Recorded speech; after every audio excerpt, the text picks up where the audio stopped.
Hello student, welcome to my channel Shravan lecturer. आज का ये वीडियो क्लास 10 साइंस के लिए सबसे ज्यादा इंपॉर्टेंट है। आज के इस वीडियो को लास्ट तक जरूर देखना। आज हम लोग देखेंगे क्लास 10 जो आप लोगों का रसायन विज्ञान है उसमें सभी महत्वपूर्ण प्रश्न, जितने भी आपके इंपॉर्टेंट क्वेश्चन है बोर्ड एग्जाम में पूछा जा सकता है, वो क्वेश्चन आज के इस वीडियो में हम लोग देखने वाले हैं। वीडियो को लास्ट तक देखना, लाइक कर देना, शेयर कर देना, अगर चैनल पर नया तो सब्सक्राइब भी कर लेना। सबसे पहला प्रश्न देखो, आपके सबसे पहले हम लोग बहुविकल्पीय प्रश्नों को देखेंगे, जितने भी आपके बहुविकल्पीय प्रश्न है। तो सबसे पहला प्रश्न Fe2O3 + 2Al gives out Al2O3 + 2Fe, ठीक है। तो ये जो आपका समीकरण दिया हुआ है ये किस प्रकार की अभिक्रिया है ये आपको बताना है। ऊपर दी गई जो आप लोगों का अभिक्रिया है किस प्रकार की है, बहुत ज्यादा इंपॉर्टेंट है। ऑप्शन नंबर ए है संयोजन अभिक्रिया, बी है द्वितीय विस्थापन, सी है वियोजन अभिक्रिया एंड डी है विस्थापन अभिक्रिया। तो बताओ कौन सी अभिक्रिया है। यहां देखो आप लोगों का जो Al2 है ना, मतलब 2Al मतलब यहां देखो Fe2 जो है ना या अलग कर दिया और O3 Al2 के साथ जुड़ गया, ठीक है, मतलब 2Al के साथ। तो ये हमारा विस्थापित किया, अर्थात ये हमारा विस्थापन अभिक्रिया है। कौन सा अभिक्रिया है? विस्थापन अभिक्रिया, ठीक है। समझ में आ गया। ये हमारा पहला प्रश्न है।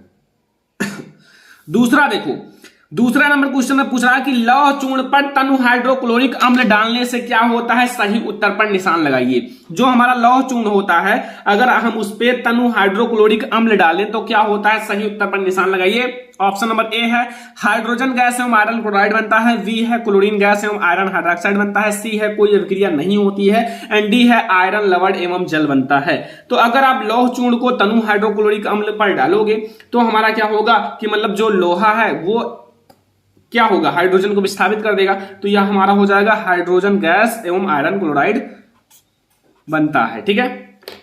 समझ में आ गया। ये हमारा क्वेश्चन नंबर 2 है। क्वेश्चन नंबर 3 देखो, अम्लीय विलयन का पीएच मान होता है। जो अम्लीय विलयन होता है उसका पीएच मान कितना होता है, जो अम्लीय होता है, ठीक है। ऑप्शन नंबर ए है 0, बी है 7 से कम, सी है 7 एंड डी है 7 से अधिक। तो अम्लीय विलयन का पीएच मान कितना होता है, जो अम्लीय होते हैं सभी को पता होगा कि एक पीएच स्केल होता है जिसमें 0 से लेकर 14 तक होता है, 14 तक, ठीक है, 14 तक। तो फिर 0 से 7 तक हमारा अम्लीय होता है, 7 से 14 तक क्षारीय होता है, जो 7 होता है वो उदासीन होता है। तो अम्लीय विलयन का पीएच मान 7 से कम होता है। क्या होता है? 7 से कम, 7 से कम होता है, ठीक है। समझ में आ गया, कोई दिक्कत तो नहीं है। अगला क्वेश्चन देखो, धावन सोडा का रासायनिक सूत्र होता है धावन सोडा यानी कि धोने वाला सोडा, और धोने वाले सोडे में पानी की मात्रा बहुत ज्यादा होती है, ठीक है, क्योंकि पानी की ज्यादा आवश्यकता होती है।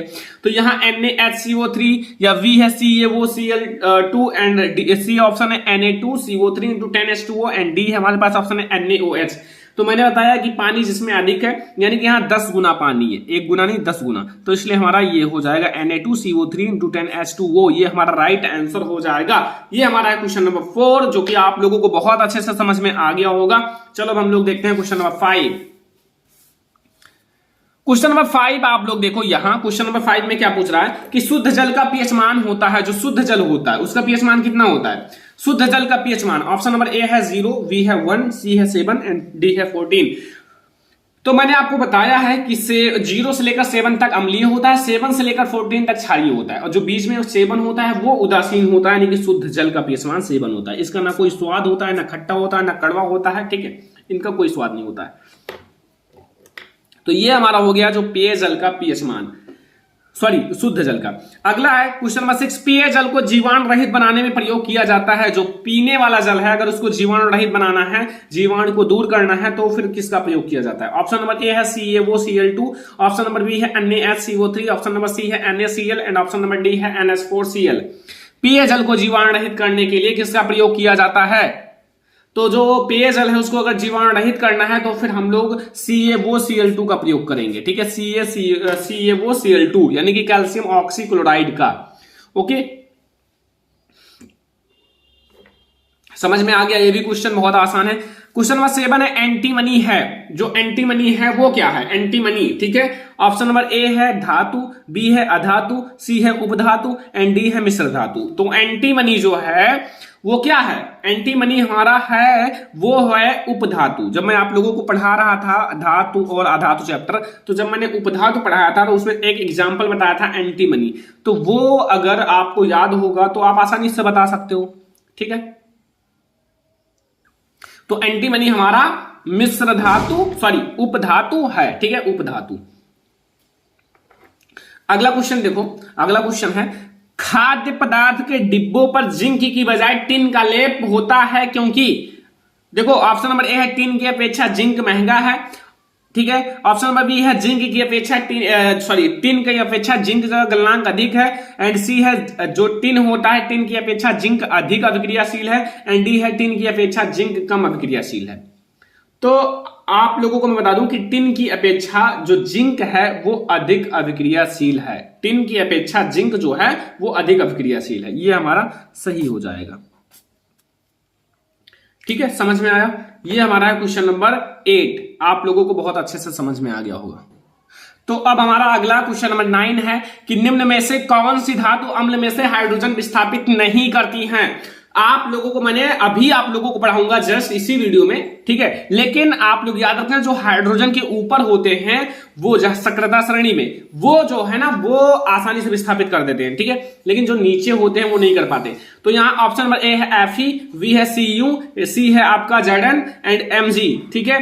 तो यहाँ फेरस है यानी कि लोहा, कॉपर है, जिंक है, मैग्नीशियम है। तो बताओ जो कॉपर होता है वो हाइड्रोजन के नीचे स्थित होता है, तो ये नहीं कर पाएंगे विस्थापित, तो हमारा सही हो जाएगा। अगर विस्थापित ये नहीं कर पाएंगे तो इसका मतलब Fe, Zn और Mg ये कर सकते हैं। तो अगर मान लो यहां कह देता कि मतलब निम्न में से जो हाइड्रोजन विस्थापित कर सकता है और Fe ऑप्शन दे देता तो आप सही समझ लेना Fe है, ठीक है।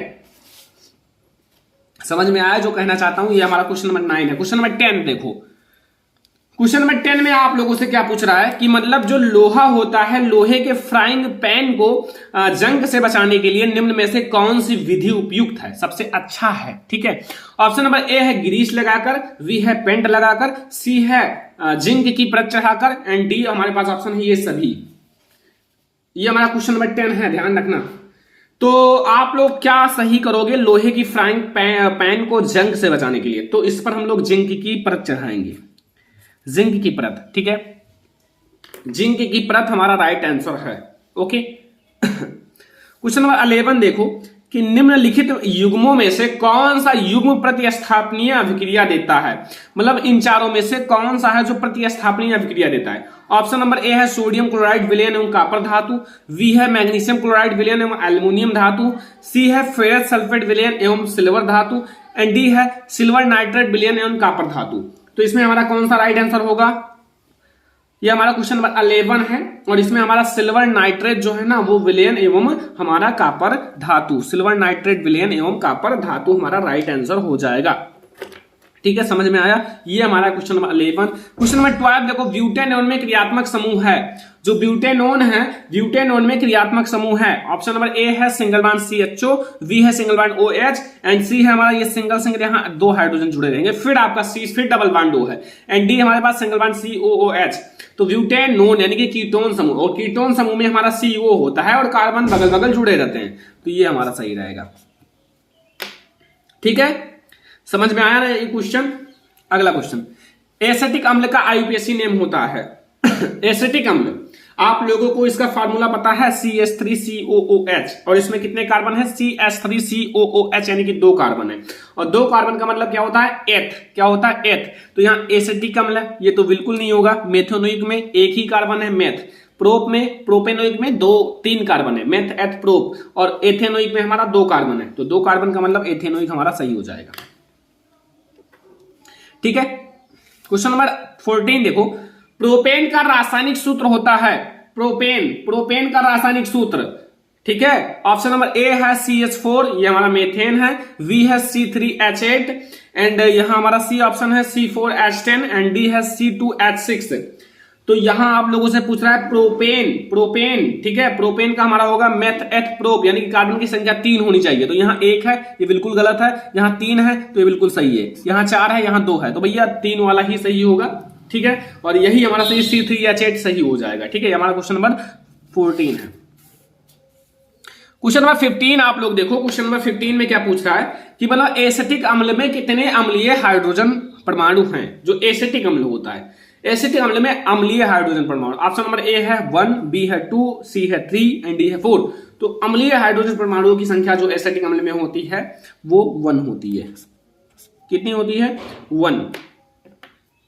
अम्लीय परमाणु पूछा गया है, ठीक है, ये ध्यान रखना।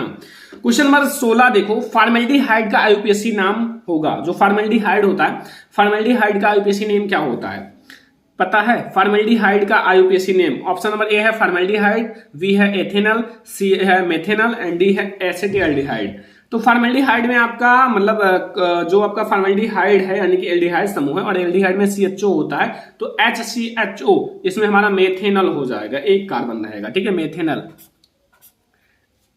समझ में आया क्वेश्चन? काफी आसान है, अगर आप अच्छे से समझोगे तभी समझ में आएगा, ठीक है। क्वेश्चन नंबर 17 देखो, मैट में मुख्यतः होता है, जो मैट होता है, मैट में हमारा मुख्यतः क्या क्या चीजें होती हैं? ऑप्शन नंबर ए है FeS, बी है Cu2S, सी है Cu2S तथा FeS एंड डी हमारे पास है Cu2S तथा Fe2S3। और मैट का पूछा जा रहा है, मैट में मुख्यतः क्या क्या होती हैं? तो मैट में जो होता है Cu2S होता है और FeS होता है, ठीक है, ये वाला जो हमारा सही हो जाएगा।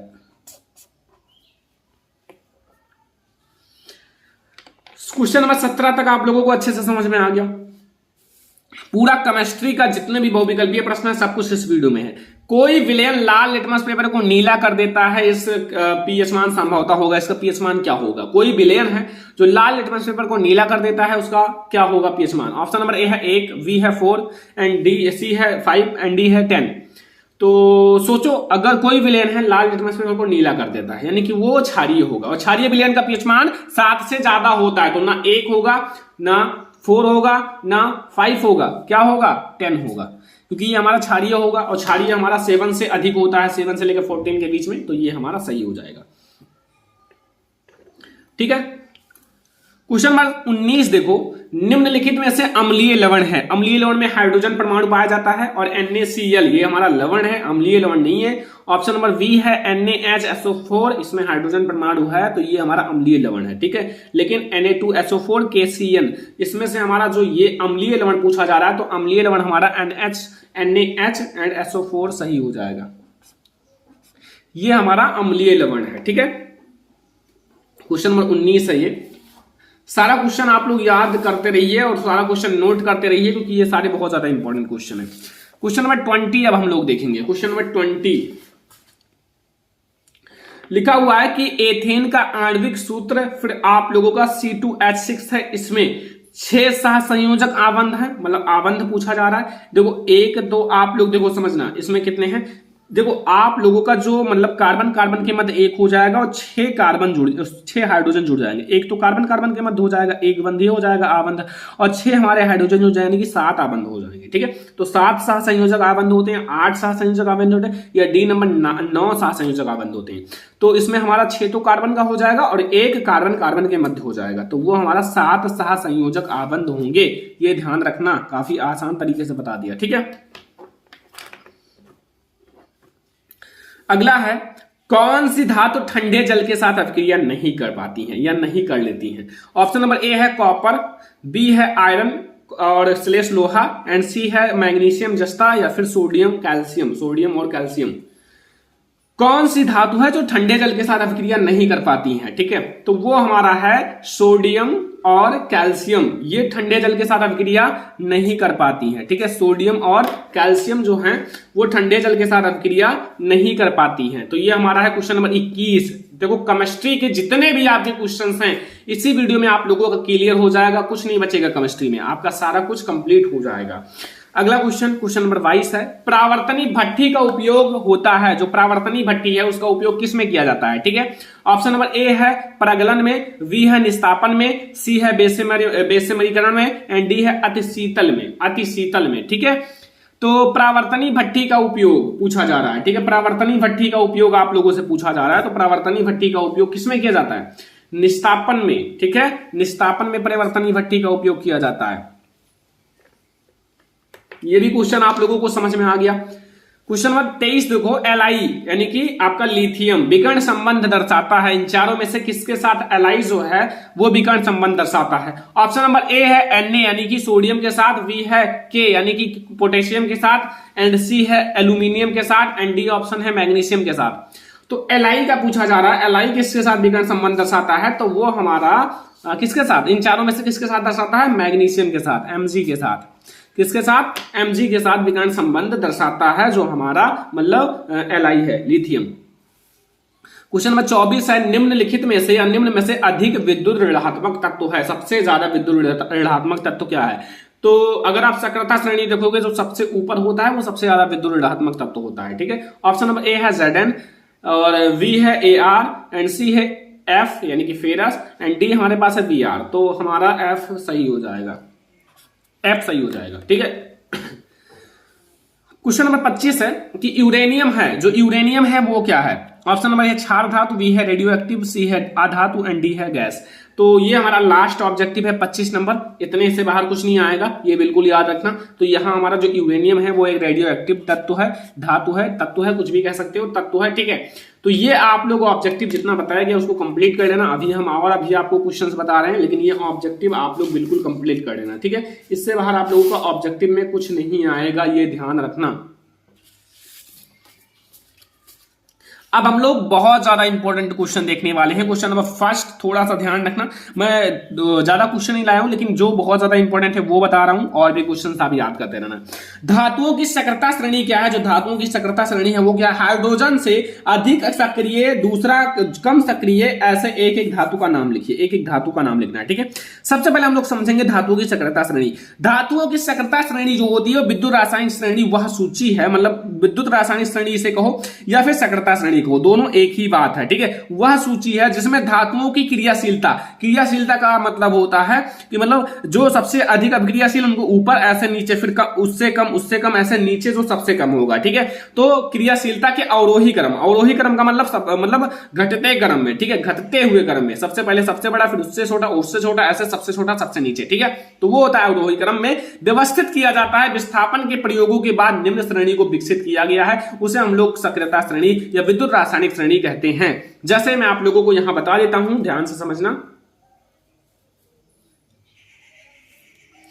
यहां समझो, ये सक्रियता श्रेणी, ये एक सक्रियता श्रेणी है। ठीक है, यहां हमारा पोटेशियम है, यहां Na यानी कि K से पोटेशियम, Na से सोडियम, Ca से कैल्शियम, Mg से मैग्नीशियम, Al से एल्यूमिनियम, Zn से जिंक, Fe से आयरन, Pb से लेड, H से हाइड्रोजन, ये बहुत ज्यादा इंपॉर्टेंट है, हाइड्रोजन, एंड Cu से कॉपर, Hg से मरकरी, एंड Ag से सिल्वर, एंड Au से गोल्ड। जो कॉपर के नीचे, जो मतलब हाइड्रोजन के नीचे हैं वो अम्ल में से हाइड्रोजन विस्थापित नहीं कर पाएंगे। ठीक है, ये मैंने एक तीर बनाया, उल्टा तीर, क्योंकि उल्टा इसलिए बनाया है कि यहां भी समझ जाओगे। सबसे अधिक अभिक्रियाशील सबसे ऊपर है, सबसे अधिक अभिक्रियाशील, फिर घटती हुई अभिक्रियाशीलता, नीचे आओगे घटती चली जाएगी, फिर यहां सबसे कम अभिक्रियाशीलता है, यहां सबसे कम अभिक्रियाशीलता। ठीक है, सबसे कम अभिक्रियाशीलता है। तो ये चीज आप लोगों को समझ में, यही चीज आपको समझना था। ठीक है, बस यही इतना समझना था। हमने सक्रियता श्रेणी बता दिया, और आप लोगों को जो मतलब इसका पूरा जो तत्व हैं, ठीक है, वो भी मैंने आप लोगों को बता दिया। और थोड़ा सा मैं आप लोगों को अनुप्रयोग समझा देता हूं, मैं आप लोगों को ऐसे डायग्राम से ही समझा देता हूं, फिर आप लोगों को समझ में आ जाएगा। पहला लिख लेना कि विद्युत रासायनिक श्रेणी की सहायता से धातुओं की अभिक्रियाशीलता की तुलना की जाती है। विद्युत रासायनिक श्रेणी की सहायता से धातुओं की अभिक्रियाशीलता की तुलना की जाती है, तो सभी को पता है, क्योंकि यहां आपको यह पता चलता है कि कौन सी धातु कितना अभिक्रियाशील है। दूसरा आप समझ लेना कि विद्युत रासायनिक श्रेणी की सहायता से विभिन्न धातुओं पर जो अम्ल होते हैं, अम्ल में से हाइड्रोजन विस्थापित कर पाने की क्षमता प्राप्त होती है, कि कौन सा अम्ल में से हाइड्रोजन विस्थापित कर पाएगा, कौन सा नहीं, यही तो याद रखना। ठीक है, अगला देखो, समजातीय श्रेणी समझ लो। समजातीय श्रेणी बहुत ज्यादा इंपॉर्टेंट है, देख सकते हो समजातीय श्रेणी उदाहरण सहित।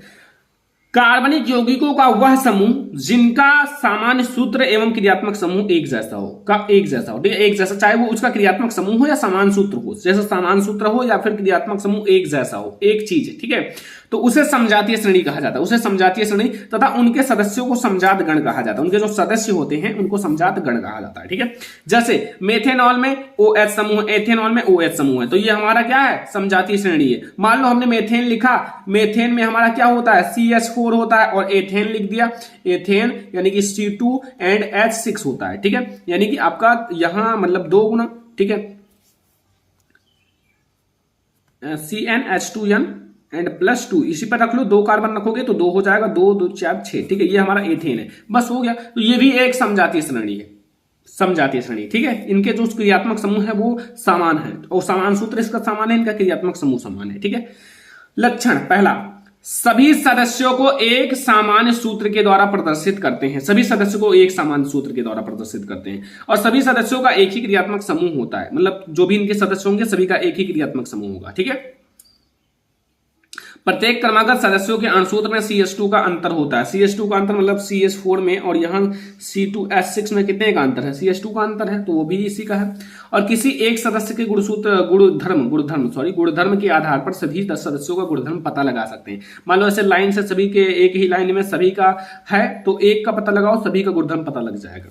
ठीक है, तो आज के इस वीडियो में मैंने आप लोगों को केमिस्ट्री के बहुत सारे इंपॉर्टेंट क्वेश्चंस करा दिए जो बोर्ड एग्जाम के लिए बहुत ही ज्यादा इंपॉर्टेंट है और भी क्वेश्चंस कराए जाएंगे। अभी तक आप लोगों को बहुत ज्यादा ऑब्जेक्टिव क्वेश्चंस, देखो आपका ऑब्जेक्टिव क्वेश्चन इससे बाहर नहीं आएगा। लॉन्ग क्वेश्चन का वीडियो आप लोगों को अभी दिया जाएगा अलग से, लॉन्ग क्वेश्चन का वीडियो और आप लोगों का लघु उत्तरीय का। तो ये है हमारा आज का सबसे इंपॉर्टेंट वीडियो। आई होप कि आपको ये वीडियो बहुत ही ज्यादा पसंद आया होगा। पसंद आया हो तो इस वीडियो को लाइक करना, शेयर करना, अगर चैनल पर नहीं आया तो सब्सक्राइब कर लेना। चलो फिर मिलते हैं नेक्स्ट इंपॉर्टेंट वीडियो में, तब तक के लिए धन्यवाद।